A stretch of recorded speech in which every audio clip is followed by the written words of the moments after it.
Welcome to Mission Evolution Radio Show with Gwilda Wiyaka, bringing together today's leading experts to uncover ever-deepening spiritual truths and the latest scientific developments in support of the evolution of humankind. For more information on Mission Evolution Radio with Gwilda Wiyaka, visit www.missionevolution.org. And now, here's the host of Mission Evolution, Miss Gwilda Wiyaka. This is Mission Evolution. I'm Gwilda Wiyaka. Today we explore the ever-deepening connection between intuition, nature, and human evolution with our guest, Leanne the Barefoot Medium. Known for her grounded, heart-centered approach to intuitive work, Leanne weaves earth energy, emotional wisdom, and psychic insight into a unique healing modality that guides people through profound personal transformation. By literally and spiritually working barefoot, she reconnects individuals with their natural energetic foundation, helping them clear emotional blocks, sharpen intuitive clarity, and rediscover their authentic path. Join us as we journey into the intuitive realms, explore the evolution of consciousness, and discover how reconnecting with the earth can reconnect us with ourselves. Her website, thebarefootmedium.com.au. Leanne, thank you for joining us on Mission Evolution. Thanks so much for having me, Gwilda. It's wonderful the way this works. Reaching clear to down unders where you are in Australia, and we're up here in the States. So it's a marvel. It is. Technology is a wonderful thing, isn't it? It allows When it us works. to connect. Yeah, when it works, it allows us to connect in all sorts of beautiful new ways. So, Leanne, when did you first discover your intuitive gifts, and what made you embrace the title Barefoot Medium? Yeah. So I came into the world as what they call a natural medium. So I've had my gifts and abilities to connect to passed over loved ones in the spirit world since I came into the world. And as an empath, I can feel living person's emotions as well, or physical ailments. So I've had that my entire life. I've obviously gone through my journey and walked my path and, kind of forgotten about some of those things and my connection to spirit or my connection to all of those gifts throughout my childhood, and learnt through school how to manage those and how to connect in and trust my intuition along the way. In terms of my Barefoot Medium title, I actually work barefoot because I believe that you connect to both spiritual world and the earth at the same time. We have to bring through the guidance and information that we're receiving in a really grounded and present way for those that are here. How did your early life experiences shape your psychic development? Yeah, well, it was quite challenging. I came into the world obviously with my gifts and sensitive and being able to hear, see, feel, and know that spirit was around me. My family don't have those gifts or those abilities. So I was in a family who didn't understand. And I would often wake up during the night and see and hear and feel spirit around me. And I would say, there's people in my room, and there wasn't, was what I kept getting told. But for me, there were. And so I would see dark shadows or sparkly lights. I liked the sparkly lights. Or I would hear people walking down the hallway and be able to know that was spirit people, or feel them coming up close into my energy field. So it was challenging. It was also part of my learning in how to recognize different energies when they connected in, and how to be able to manage that and not be fearful. Seems like a lot of children, when they're born like you were, gifted, but into a family that is not, or is not in connection with it, they're told, oh, it's your imagination, this isn't real, and they'll tend to shut it down because of that. It sounds like you did not. How did you manage to maintain it? Well, I think throughout school, I wasn't as conscious as I am now of how my gifts work, and certainly through primary school, I had some issues with some bullying and being really sensitive and compassionate and kind-hearted. I was, sensitive to those things and forgot that I was connected, and had spiritual help and assistance along the way. So part of those experiences also shaped who I am as a person. And part of what we do is we come into our physical bodies as souls. We also have to live a physical life. And that's part of our learning and part of our journey is learning to connect and combine those two. So it hasn't always been easy, and there's been times when I forget that's what I can do, not as much now. And so, yeah, there's been some challenges along the way. Was there a defining moment when you realized your abilities were meant to serve others? Yeah. Uh, Interestingly, it was the first loved one of mine that had passed over that I consciously recognized and connected to. And that was one of my really good friends who passed tragically in a car accident. And Mhm. I remember the lead up to that, I didn't realize until afterwards that we'd actually had a moment the last time I saw him where he said goodbye. And I'm grateful to have had that moment. And I looked back on it going, oh, that was odd. Now I know that that was our souls recognizing that it was the last moment in our physical worlds that we would see each other. And then I think about a week after he passed, I remember him coming through to me in the middle of the night, and it was like we were on a phone call, and it was as clear as you and I are talking today. And so he was the catalyst, I guess, for me to really step back into and consciously start working with my gifts. So when you connect, when someone on the other side connects with you, I know everybody's a little different. Do you hear it? Do you see it? Do you feel it? How does it come through for you? So I have access to all of those. My strongest ability, and most people have one or more that are stronger than the others. My strongest is my clairsentience, so my ability to feel and know. So as an empath as well, I can pick up on those emotions or physical sensations. So often the spirit world will connect in through my feelings or my physical body. So I'll feel energy or ailments or injuries on my physical body and know that that's the loved one that's passed that's connecting in, and just know what they are. And I've learnt that throughout the years about which areas of the body mean what. So you are an empath, fairly Yeah, kinesthetic, I would guess. Um, correct. how do you also pick up other people's feelings and what's going on Yeah, with them that are living? yeah. How have you been able to separate what's in the soup and what's you? I love how you explain that, what's in the soup. It's been a journey, and I think, often it would be easier to just see spirit and hear spirit because you see them and you know what's going on.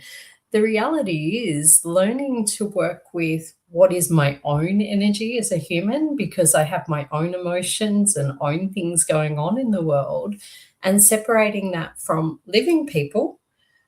And then the spirit world has been a process and requires lots of presence and conscious awareness and grounding, which is why I work barefoot mostly, because it helps me to really stay present and aware and to let the spirit world know that I'm ready to connect in, and that helps to have a process in place. So my boundaries are pretty firm with those in spirit, because I don't want to be walking around my everyday world and having loved ones drop in and me not recognize that that's their emotions and not mine. So what I'm understanding is you have your own landscape of Yeah. feelings. Then there's the landscape of feelings that comes from the living, and there's the Yeah. landscape of feelings that comes from the dead. Do you have trouble Yeah. discerning between the living and the dead? No. Because I've become very conscious and aware of how that energy comes through for me. So, for example, if I'm connecting with a living person's emotions or energies, that will come through in front of me in the forward position, whereas those in the spirit world come in through behind me. So they'll come in behind, so I'll know that it's a deceased loved one, for example. So part of my boundaries and rules and processes is I've sat with my spirit team who help me manage how I work. So we have to have structures and processes in place that allow us to just flow with that intuitive guidance and information that comes through. So that's how it works for me, because I'm very logical brain as well as very intuitive. So I have to have both of those things work together with processes and structures. You emphasize working barefoot. What's Yeah. the spiritual and energetic significance of physical grounding for intuitive clarity? So the significance is, we have to be connected and here and present in the earth to be able to pass that information on and to receive it. So, the significance is I know who I am, I know where I am, I know that I'm in the present moment. I'm not focused on yesterday or what happened 10 years ago or 20 years ago. I'm in the now.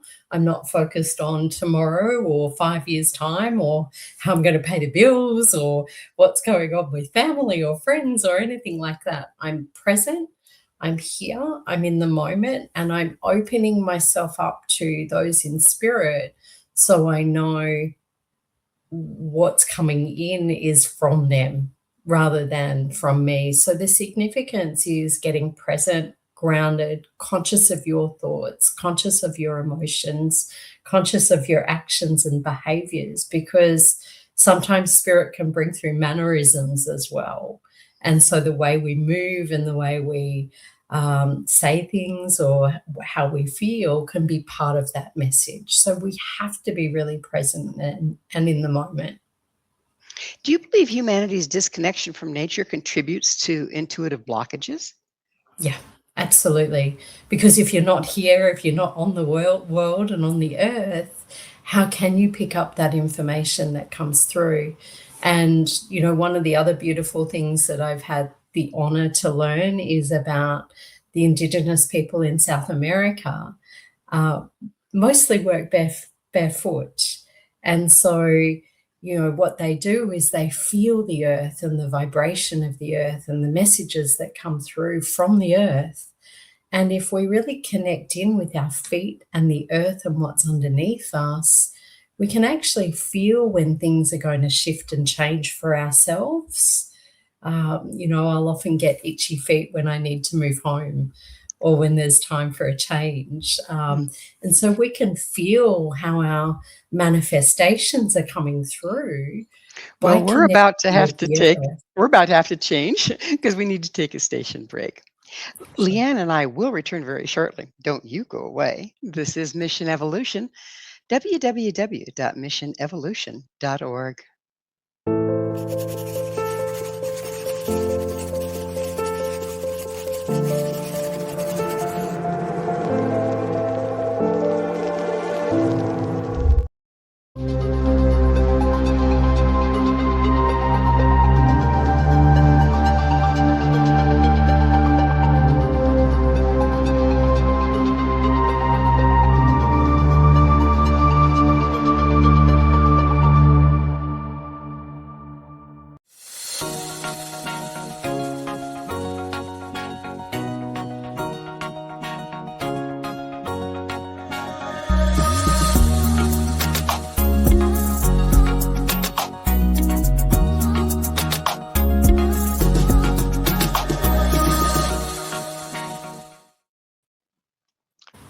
Are you intuitive?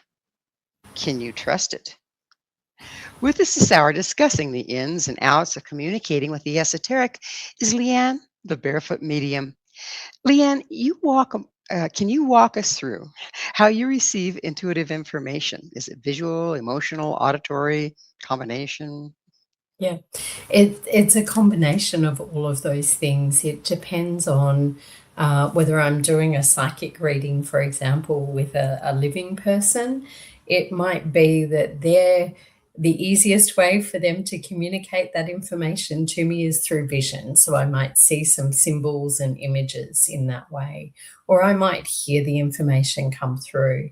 Or if it's a passed over loved one, I might feel how they passed over, or any of those physical ailments that come through, or just know that I have someone with me. So it can be very different depending on, for example, our passed over loved ones' favored version of communication. We have some people who are very chatty and love to talk and communicate verbally, whereas others might be a little bit more timid and shy and communicate in different ways. So we bring our personality through with us as part of that evidence and information. So it can be very different depending on who I'm talking to, and I just need to be open to how it comes in. It's not so much then how you work as whether they're visual, audio, kinesthetic, and that's the way the information comes for you. Yeah, absolutely. For example, I was doing an event, and I don't often hear names in particular. And so I have to be really clear that it's a name coming through for me, if I will give that to the person that I'm delivering the message to. And I was doing an event with a large group of people, and I kept hearing a particular name. I'm pretty sure it was Barbara, Barbara, Barbara, Barbara.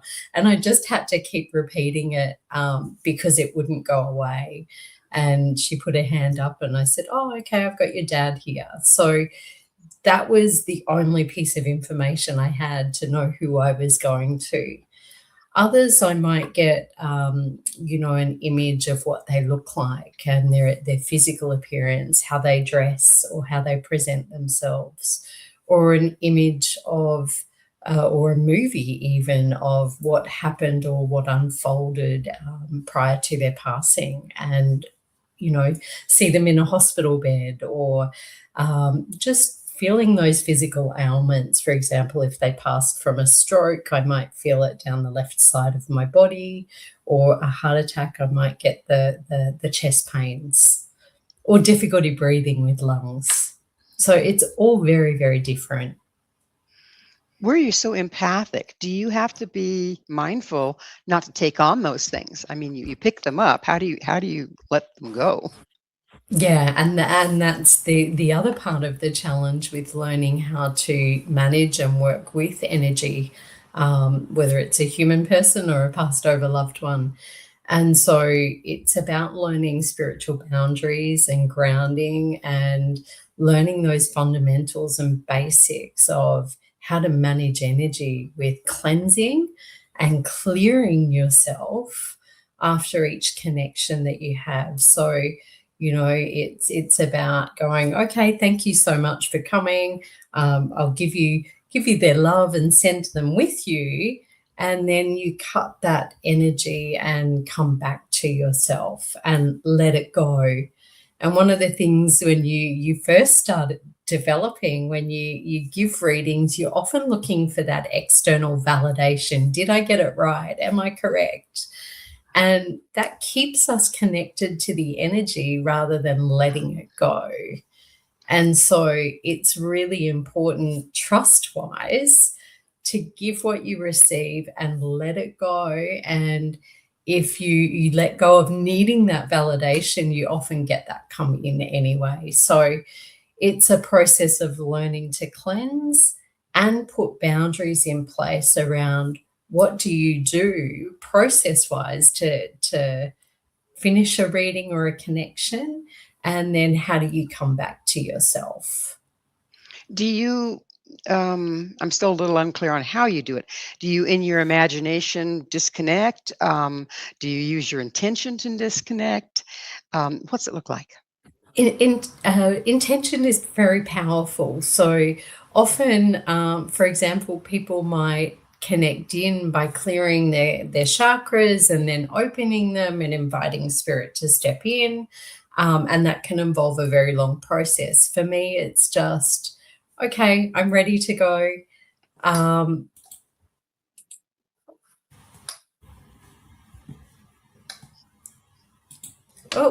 we dropped out a little bit there. I'm sorry. That's okay. And so it's just about opening up and asking them to step forward for me.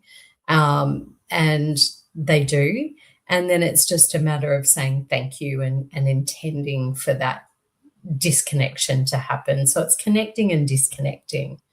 And really that's what boundaries are about. Do you find that the more you've worked with this, the easier and quicker it is to do those things? Absolutely. Yeah. Absolutely. How do you differentiate between intuition and imagination? Great question. So our logical brain can often get in the way of hearing and feeling and knowing that we have intuitive information come in. It feels different, it's quick, and it's repetitive, and it feels positive and moves us forward, our intuition. Whereas that logical brain or that imagination or that wishful thinking is often slower and often harder to understand or get. So we can often question intuitive information that comes in as well, rather than trusting it when we go into that overthinking or overanalyzing space. So it's about getting your head and your heart to work together. Now, there's something that we need to do, right? Yeah, absolutely. So what's emotional intelligence and what role does it play in psychic accuracy? Oh, that's a really good one. So emotional intelligence, is all about self-management, firstly, which is managing yourself and your emotions and being present to them, and also being present and aware of what other people are bringing to your connection or conversation. And we relate and we connect with people in our everyday world. We bring us to every relationship we have, and others bring themselves to every relationship we have. So being emotionally intelligent is aware of what you're bringing and what others are bringing to that connection, and whether it's healthy or unhealthy. And it's also about, the other part is empathy. And I think, globally we need a lot more of that, particularly at the moment with so much chaos and turmoil taking place. So empathy and compassion are really part of that emotional intelligence. How do spirit guides figure into this? You mentioned them earlier. So how do they figure into your work? Well, I believe, and this is what the spirit world's taught me, that we have a team of guides who are with us from birth through to when we pass and go back to the spirit world. And that team involves our main guide, who brings through those intuitive messages for us to help us in our everyday lives. They also help us connect in with the spirit world and receive those messages from passed over loved ones. We have a teacher guide that helps us learn our own lessons and move through some of those challenging experiences, or helps us develop skills and abilities. We have our healing guide, who helps with things like food and nutrition and exercise, as well as energetic clearing of emotions or thought patterns. And we also have our joy guide as well, who is there to help us lift our energetic vibration and remember to have fun and play. We're here for that reason. And I think sometimes we get far too serious. So, and our protector guide, so that keeps us safe. And they all protect, but there's a protector guide that helps us maintain our spiritual boundaries and our personal boundaries, as well as, protects us and keeps us safe. And we have, the B team if you think of A team and B team, which is the support team, like the archangels, the angels, our passed over loved ones who are there to help and guide as well. In your view, how is the collective consciousness shifting at this time, or is it? Well, I believe we're always shifting and changing and present to, if we're spiritual beings that are here to grow and learn, and our rate of growth and learning depends on where we are as a soul. And collectively, the more work we do on ourselves, the more benefit it has for the collective, the more compassion and empathy and love that we can have for each other, the more benefit it has for the collective. And, compassion and empathy I talked about. We often, I think there's a lot of quick to judgment sometimes about, seeing the bad in people or the wrong in people or what's not working or the problems. And if we can come at it from, a spiritual perspective, every problem has a spiritual solution. And, if we can connect to our intuition, our higher self, no problems exist without a solution. So it's about aligning ourselves with that solution, right? Absolutely. Makes perfect sense to me. Yeah. What intuitive trends are you noticing in your clients that affect this evolutionary movement? What I've noticed is that a lot more people are, I guess the word's unhappy with where they are, and are looking and consciously looking to change or invite more presence and awareness into their world. So, I have lots of clients who are working through, how do I be more present in my life? How do I create stronger and more healthy connections with those in my world, whether it's family, friends, children, clients, colleagues? How do I bring a better version of me to the world? And I think that's what I'm noticing more, is that people want to bring a better version of themselves to the table and to their connections, which is beautiful. Do you believe that psychic sensitivity is increasing across the population? I do, because I feel like more people are open to it. So we all have intuitive abilities. We all are open to intuitive guidance, which means we're all also psychic, right? And so psychics have the ability to intuitively receive that information from living people. Mediums have the ability to connect to the deceased loved ones in the spirit world. Whereas, the more intuitively open and spiritually aware we become, the more we develop that ability and can really connect in with our guidance and our insights, however we believe that to be. Yeah, whether we believe in God, Muhammad, Jesus, Buddha, any of those things, or the spirit world. It's all the same energetic place, and it all comes from love. Well, it's time for us to take another station break. Leanne and I will be right back to continue our discussion, so you stay right there. This is Mission Evolution, www.missionevolution.org.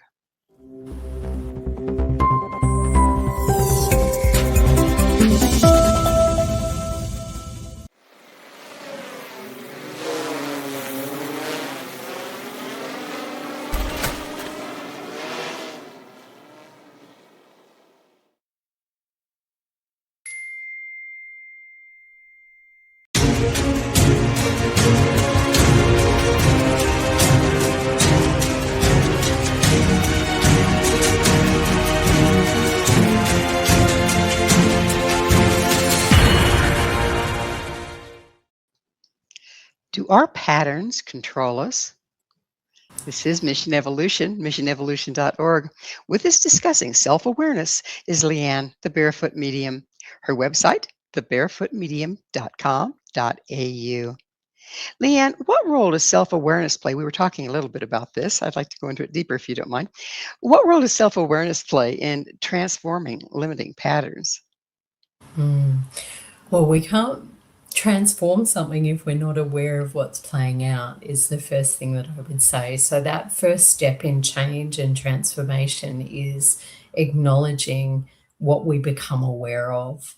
And so, patterns wise, it's like connecting energetic dots for me, for example, to see whether people are playing out a control pattern or an impatience pattern or overthinking, overanalyzing, and looking at how that presents in the world. What are the behaviors that you engage in if you're stepping into that control or impatience or overthinking and analyzing? What happens in your body? What are the emotions that come up? What are the thoughts that come up? Then what actions and steps do you take in the world? So the first step is becoming aware of that. So self-awareness is absolutely key to transformation and change. If we're coming from pattern, we can't access what's actually going on at the time. Doesn't it throw us into the past?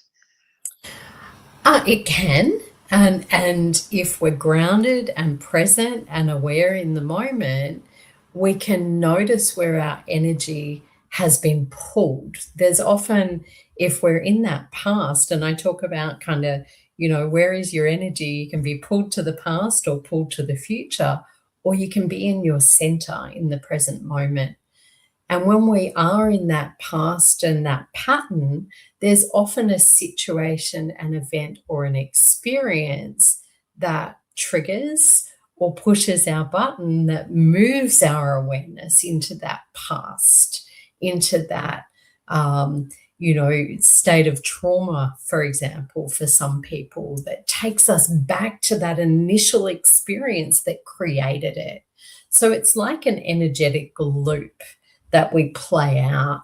And if we can try and short circuit that loop somewhere and find what that original experience or event or situation was, we can really then slow down what I call that wobble into the past and come back to more presence and more awareness and notice when we're in that past experience.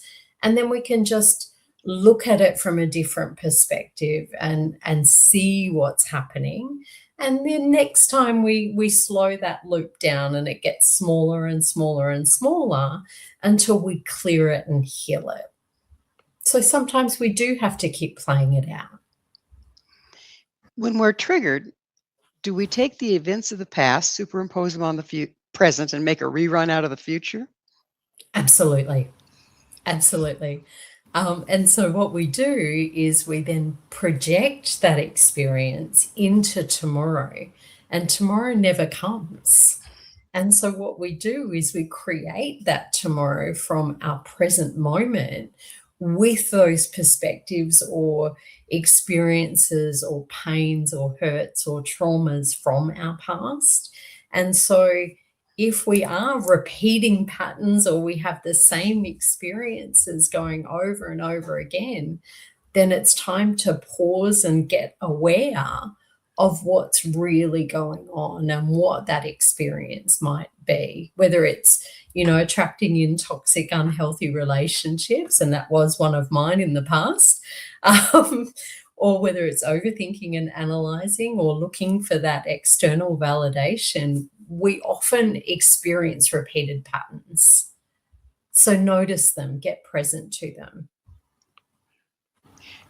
When clients receive messages they aren't ready to hear, how do you help them integrate those insights?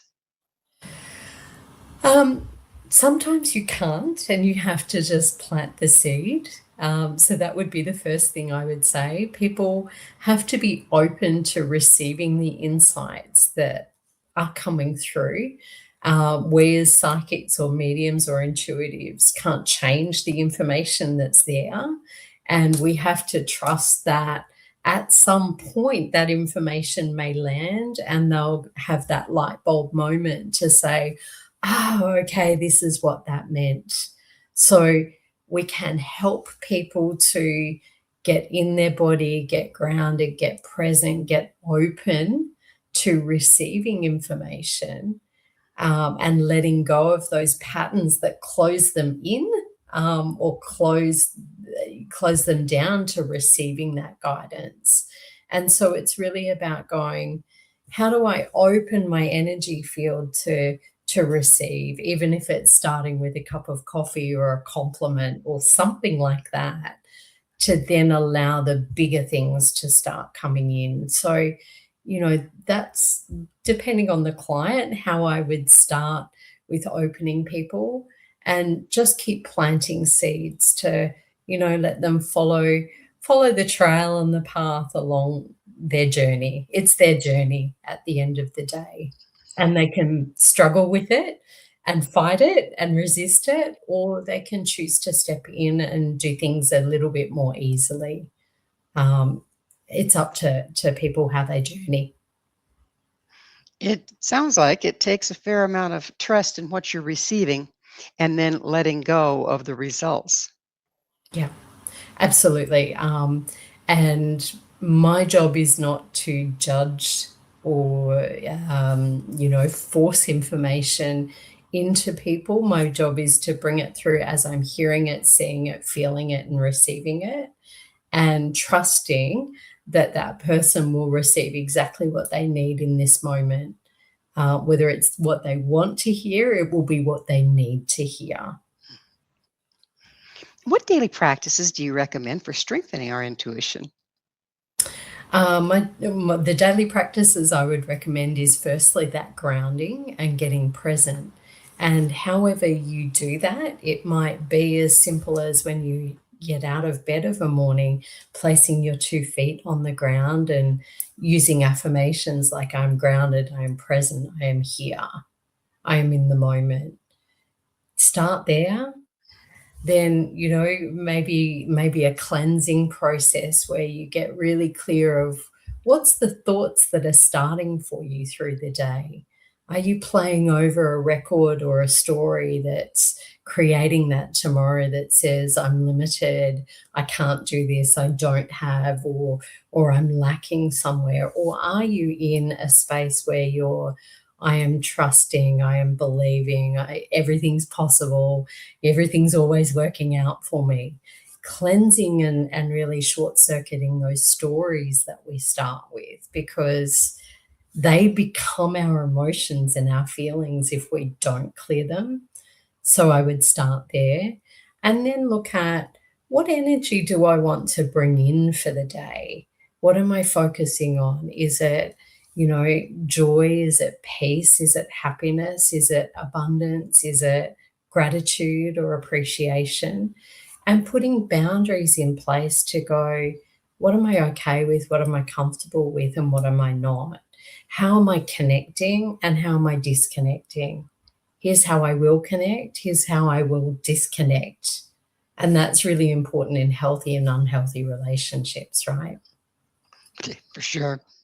Yeah. How important is grounding in maintaining psychic and emotional resilience? Absolutely key. Absolutely key. And every single person goes through challenging experiences, some more so than others.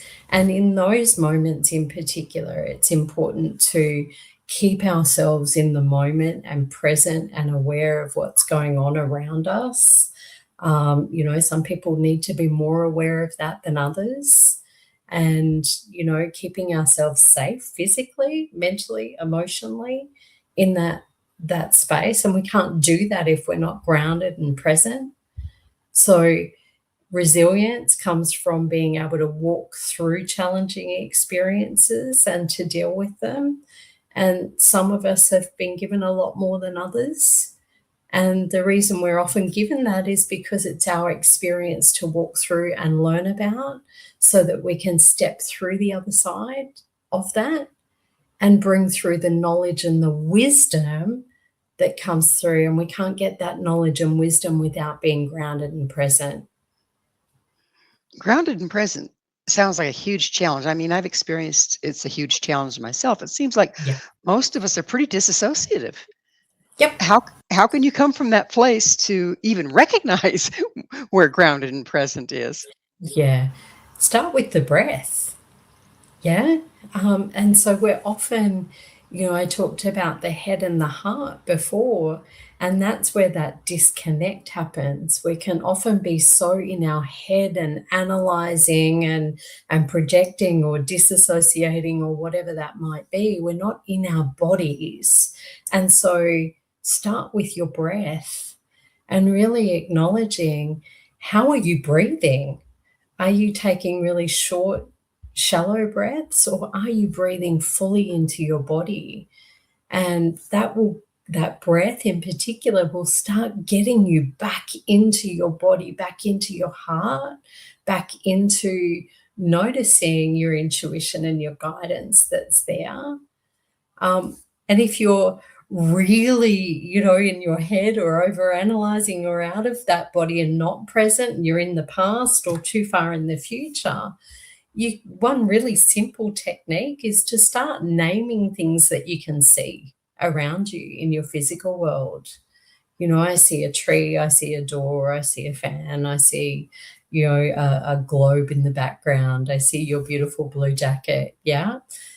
What that does is it brings our energy back into the now, into the moment, rather than in the past or the future. Great advice. How does authenticity influence a person's intuitive development? Significantly, if we're trying to put on a mask of who we are or be different to who we are naturally and authentically, it can impact the words that we share. It can impact the energy that we bring to a connection. Now, empaths and intuitives and psychics can feel when someone's putting a mask on and not being authentic. So, we all, even those who may not be aware of their intuition, will have met someone and instantly had a dislike, or their energy recoils and goes, oh, doesn't quite fit for me, or there's something not right here. That's often our intuition letting us know that someone's putting on a false mask. And we can Uh, all do that at times. So, be authentic, be you. Acknowledge your emotions. I often say to people, it's okay to be sad sometimes or feel sad. Just acknowledge it and be authentic. I feel sad today, and that's okay. I feel angry today, and that's okay. I feel happy today, and that's okay. It's a challenge. Yeah. So it's time for us to take yet another station break. Please stay with us as Leanne and I continue to explore the nature of consciousness.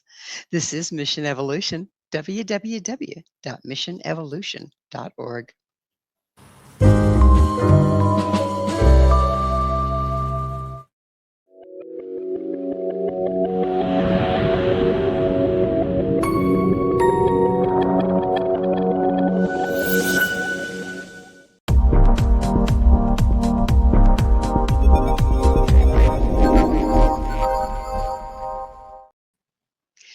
Does consciousness continue after death?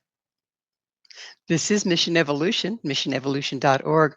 We're continuing our discussion with Leanne, the Barefoot Medium. Leanne, how has your work changed your understanding of life, death, and the continuity of consciousness?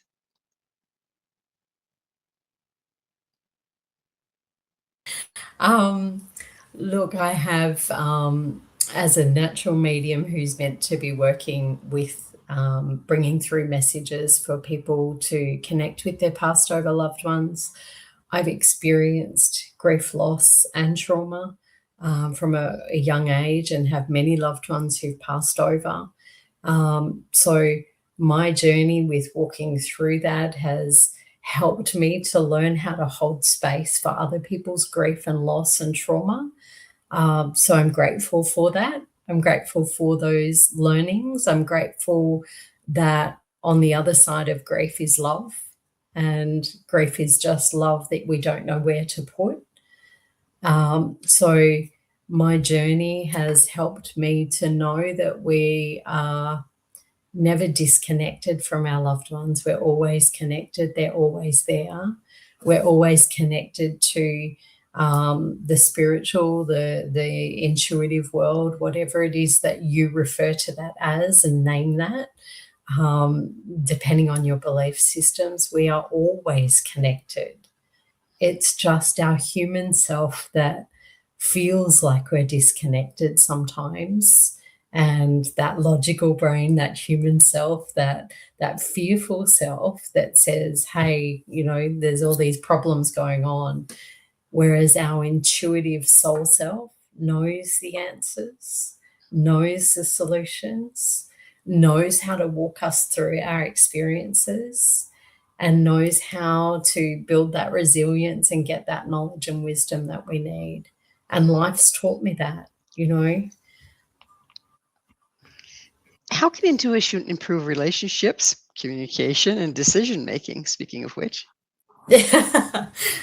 intuition can improve relationships. I mentioned earlier, patterns in attracting unhealthy, toxic relationships, for example. That was one of mine, and it was, my intuition was screaming at me, saying, "Hey, there's something wrong here," and I wasn't listening. And that's okay. It was part of my learning to really listen to my intuition, guiding my human self. My human self wanted a relationship so badly that I stayed somewhere that I wasn't meant to be and that wasn't healthy for me. And so our intuition tells us when something is off and something doesn't feel right. Trust it. Have a conversation and communicate with your partner if you're in a relationship about what you're feeling and what's coming up for you, and really open those channels. And sometimes it can be difficult to do that because we get to hear what we're not doing well either, and we have to be willing in a healthy relationship to learn and grow together, and to hear how our patterns and our behaviors might be impacting others as well. So, intuition is huge in relationships. It is huge in letting us learn about what we need in relationships and what allows us to feel loved, seen, and heard so that we can attract in the right partner. Is it difficult sometimes to tell intuition from triggers? Yes. So, again, I keep coming back to that grounding and being present and aware, and that events and circumstances and situations in our world can trigger us back to that past experience. And our intuition is always received in the moment and in the now. So, it keeps coming back to that. And how we know if it's our intuition is it feels light and right for us, and it repeats. It's the same message repetitively. Like I said, unhealthy, toxic relationships, my intuition was repeating the message over and over and over again, and I just kept stepping in the loop. And it was 9 years of going back and forwards and around that pattern before I went, hang on, I've got to do something different here. So a different choice or decision needed to be made to step out of it. And sometimes it is that. It's just, hey, pause, stop here, and let's just ask a different question. What is it that needs changing here? What is it that I'm not hearing? What is it that I need to hear? What is it that I need to see? And it might just be a question of show me the truth, tell me the truth, and being open to hearing that. Stepping out of knowing and into questioning. Yeah, curiosity. Isn't that an amazing thing? We have it as children. I don't know why we set it aside. Yeah. Well, and I think that's the thing, right? Most kids come into the world being able to connect with the spirit world in particular and have that intuitive knowing. And it's often squashed in our physical world. Oh, no, you're just imagining things, or no, that's not true. Well, it can be true for some of us, and it can be part of our knowing. And I think that's really important, that we nurture that in kids, Mm. and let them be curious. And as adults, bring back that sense of curiosity and childlike wonder, because that's how we open ourselves to receiving those answers that come through. Do you believe intuitive awareness can help people better navigate the global uncertainty we're dealing with right now? Absolutely. Absolutely. Intuitively, like I said, intuition comes in from a place of love and is light. And it is all about spreading that love, compassion, empathy, and light throughout the globe. And it's often that human logical brain side of us that analyzes, judges right and wrong, which separates us from our truth. And the truth is that we're all connected, we're all one, we all come from the same place. Whatever beliefs we have, whatever experience we've had, we all come from love. It's our human experiences that may have changed that for some of us. And some people may be in fear, or, breaching our global values in sometimes horrific ways. And it's all about knowing that some people are walking the earth in their woundedness. And how we see that is by how we help and share our energy and our light, is to give that love and compassion so they move through their own healing and their own woundedness and come back to the truth of who they are. When you're talking about grounding and being present on the planet by going barefoot, is that where we connect with everything else? Is that where we connect with the unified field? Yeah, absolutely.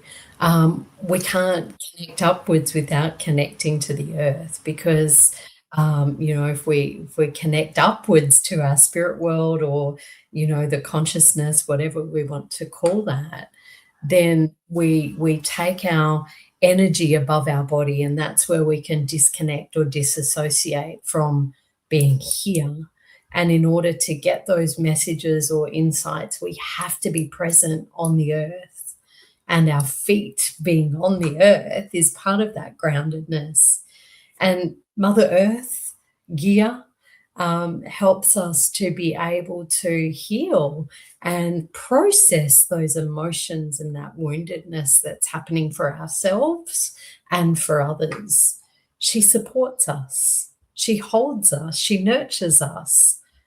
And she brings through those manifestations that we want and we desire in life. We can't have those things that we want if our feet aren't on the ground, if we're not here.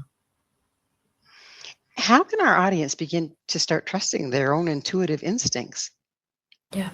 So I keep coming back to that groundedness and presence, right? So they can start trusting their intuition and their guidance by putting a process in place to each day ground in to their body. Just breathe, come back to yourself, connect back with you. And one beautiful process I say to people is learn to connect with how you're feeling and where you are and what's going on for you. And it might just be a simple practice of, how do I feel today? And it might be, I feel happy and joyful, and that's okay. And so using that process of, I feel fearful and that's okay. I feel happy and that's okay. I feel sad and that's okay. I feel like I'm struggling today and that's okay. And that's okay allows you to surrender it and trust that there's a process, and it opens you to receiving guidance and insight throughout your day. What's been the most profound or unexpected message that you've received in your work? Oh, goodness. Most profound on a personal level is probably connecting with my own passed over loved ones and knowing that they're around me and knowing that their love hasn't gone anywhere. It's still there. It walks with me every day and they walk beside me every day. In terms of clients, there's probably not one that I can think of that's the most profound. Each one is an honor and a blessing, and each one I am grateful to be able to connect them back to the love that they have and that relationship and connection they have with their loved one. My husband's experienced the loss of his younger brother tragically, and a couple of years ago, and seeing someone's world shatter and fall apart as a result. It's a blessing to hold space for people's grief and loss and to reconnect with them, with their loved ones. So every connection is important. Well, the presence of you, your being present here, and your beautiful work is so profound and appreciated. Unfortunately, and we're out of time. Thank you so much for coming on the show. Thank you so much for having me. It's such a pleasure. It's been a real blessing. We've been speaking with Leanne the Barefoot Medium, whose grounded, intuitive approach offers a powerful reminder that evolution is not an abstract concept. It begins within each of us.